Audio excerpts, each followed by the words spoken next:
Agora a investigação do padre Luís Rafael Azevedo, que estudou o papel da linguagem informal na comunicação da Igreja. É, de resto, este o título do seu livro. Padre Luís Rafael, muito obrigado por estar aqui entre nós.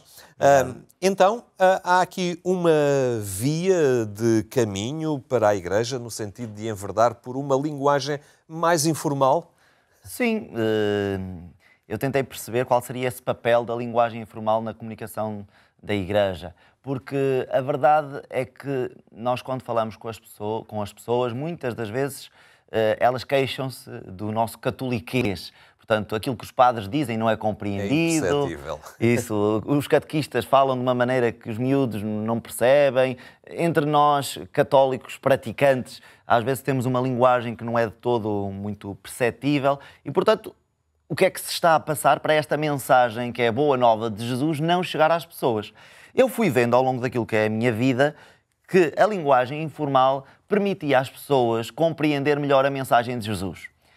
E então, para não ser apenas uma ideia da minha cabeça, ao fazer o mestrado em Comunicação Aplicada, decidi que este seria o tema da minha dissertação de mestrado. Fui investigar e agora está aí o resultado. E a verdade é que a linguagem informal pode ser muito útil na nossa comunicação. É uma investigação ambiciosa, porque o arco temporal é vasto, não é? Certo, certo. Vai de 30 DC ao tempo do 5G. Por um lado, temos aqui uma questão também de som, DC 5G. E também era algo que queria que ficasse bem. E tinha que ter Cristo. Tinha que ter Cristo na capa, no título, porque isto foi realizado numa universidade pública, no Instituto Politécnico em Viseu. Sabemos que muitas das vezes é muito mais fácil, talvez, trabalhar estes temas no âmbito da Universidade Católica, onde também fiz a primeira dissertação de mestrado.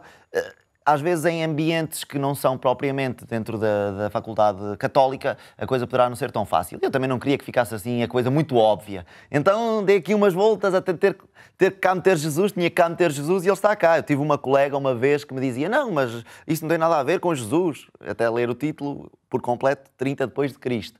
E este 30 depois de Cristo porquê? Porque vou falar da vida pública de Jesus, portanto, a partir do momento que Jesus começa a comunicar a sua mensagem de maneira oficial. E depois fazemos uma ponta até este tempo, que é o tempo do 5G, a começar por Carlo Acutis, com esta ligação à informática e ao mundo digital. Portanto, pelo meio não vou tocar em nada, vou de 30 DC, Jesus Cristo, São Paulo, duas figuras no início do cristianismo, até agora, e vamos ver que há muitas coisas que são semelhantes. E Jesus Cristo, que linguagem é que tinha? Era formal ou informal?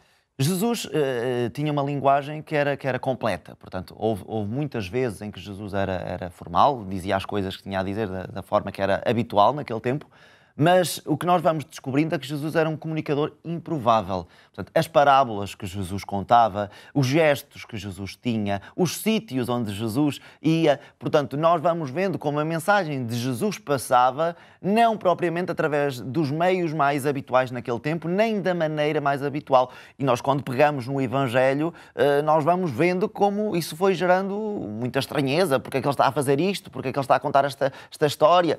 Não é? E vemos que Jesus tinha muito de informalidade e o poder da informalidade de Jesus foi o que levou a que a mensagem fosse passando. Claro que às vezes não corria muito bem também. Os próprios discípulos às vezes, e o que é que isto quer dizer? Bem, mas a verdade é que nós, hoje que olhamos para as parábolas que Jesus contou de maneira muito concreta, vemos como ele era muito... É uma forma de descomplicar, não é? Sim. A mensagem transmitida. Ele descomplicava, não é? Falava daquilo que era a vida das pessoas, do fermento, das ovelhas, das vinhas. Jesus falava da vida das pessoas de maneira muito simples. Não falava de kenosis e de transubstanciação e de coisas desse género, que nós sabemos bem o que é e convém também transmitir esses ensinamentos às pessoas. Mas muitas das vezes falamos deles, dando por adquirido que as pessoas já sabem o que é e não são obrigadas a saber. E as pessoas desligam a atenção, não é? Sim. Aliás, esse é o primeiro ponto da investigação. Será que uma linguagem informal desperta a atenção das pessoas? E isso fica óbvio que sim. Não é? Contar uma piada, levar algum símbolo estranho ou diferente para uma reunião, o padre estar num sítio em que não é óbvio estar... Esta presença informal e esta linguagem informal desperta automaticamente a atenção. Depois, compreender a mensagem, também percebemos que sim, e depois também ver se leva a uma conexão maior com a instituição. E aí é o último desafio. O Papa Francisco é um bom exemplo para percebermos esta não direi apenas uma linguagem informal, mas uma atitude menos complicada na forma de falar das realidades da fé, porque é entendido por todos. Sim, nós fomos ver também nesta investigação a maneira como o nosso Papa Francisco comunica, e nós fomos detectando que há ali muitos sinais de informalidade. Claro que muitas das vezes ele faz discursos e lê os discursos e aquilo tira um pouco do seu à vontade, mas quando ele fala, por exemplo, na Jornada Mundial da Juventude, nós conseguimos constatar isso muito bem, fala sem papéis. Nós vemos que a informalidade dele chama muito a atenção e consegue dar bons títulos de jornal e consegue também, ao fim e ao cabo, ser perceptível por quem vai à missa, por quem não vai à missa e até pelos próprios meios de comunicação social. Hoje em dia nós detectamos que muitas das vezes as peças que são realizadas sobre assuntos da vida da Igreja, pelos meios de comunicação em geral, metem muito o pé na argola e não é só por culpa de quem as faz, também muitas das vezes é por culpa nossa, da instituição, porque usamos palavras a que essas pessoas não estão habituadas e depois a comunicação não passa. Por exemplo, eu lembro na questão do sínodo, eu falei na comunidade do sínodo da Igreja, das mudanças, e a mensagem que às vezes passa é o padre vai mudar o sino da Igreja.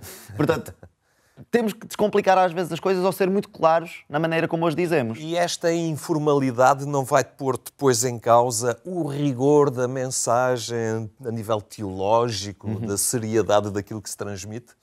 Sim, nós com este estudo também detectamos quais os limites da própria informalidade. A informalidade enquanto proximidade, a informalidade enquanto clareza, a informalidade enquanto alguém que se tenta aproximar para que o outro entenda, funciona muito bem e até dá muito jeito para nós não parecermos extraterrestres. Porque às vezes pensam que os padres são extraterrestres, que falamos uma língua estranha e às vezes parece que só os anjos é que nos entendem. Portanto, nessa perspectiva, sim. Há limites também, há limites. Há um capítulo que eu chamo de profetas apatetas, que é a nossa missão é de anunciar e denunciar. Quando o fazemos com informalidade e quando o fazemos com esta lógica que acabei de dizer, funciona, mas quando esticamos demasiado a corda, quando roçamos a falta de respeito, aí passamos a patetas e a mensagem perde-se. Portanto, precisamos de encontrar aqui o equilíbrio, sabendo que quem está a comunicar tem que conhecer quem está à sua frente para saber quais são os limites. Só para terminarmos, e este livro é de resto um bom contributo para a ação pastoral da Igreja, mas percebemos também aqui num outro livro seu, Discípulos Missionários do Deus Desconhecido, como São Paulo também teve algum cuidado na adaptação da linguagem com a qual falou, nomeadamente aos gregos. Sim, este livro é fruto da dissertação de mestrado em Teologia, baseia-se na passagem de São Paulo pelo Areópago, onde vai falar com os gregos que são politeístas. E São Paulo adapta ao seu discurso. De maneira muito vulgar, este texto é visto como um insucesso. É visto como São Paulo devia ter feito tudo como sempre fez, São Paulo devia ter pregado da mesma maneira, falar de Cristo crucificado.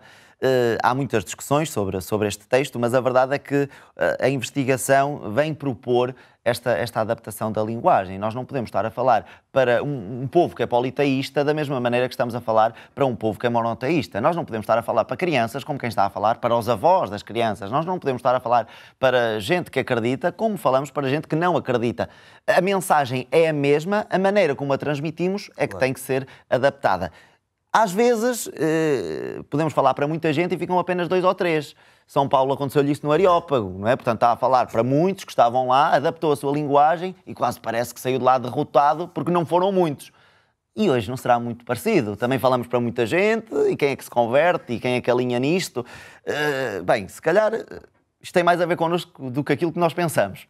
Muito bem, ficam estas duas propostas. Padre Luís Rafael, muito obrigado por este contributo e que pode ser aproveitado também por todos aqueles que trabalham na dimensão pastoral da Igreja. Obrigado.